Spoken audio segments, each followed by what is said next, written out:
Hello बच्चों, let's read this question. The question says, state whether the following statements are true or false. Justify your answer. The probability of intersection of two events A and B is always less than or equal to the probability of the event A.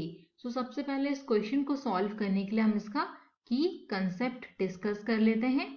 तो यहाँ पे हमें पता होना चाहिए that probability of A intersection B is equals to probability of A into probability of B के equal होता है। तो यही हम क्वेश्चन को सॉल्व करने के लिए यूज करेंगे। अब हम क्या करते हैं कि एक इवेंट B है जो वो लेट कर लेते हैं। Let any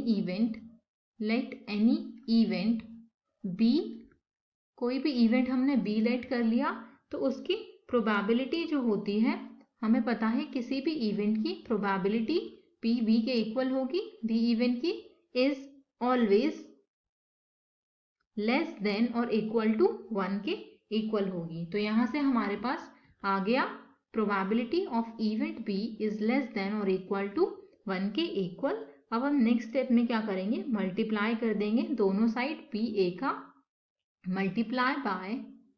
multiply by probability of A by both sides, दोनों साइड्स प्रोबेबिलिटी ऑफ A का मल्टीप्लाई करेंगे तो हमारे पास यहाँ से आ जाएगा probability of A into probability of B is less than और equal to probability of A।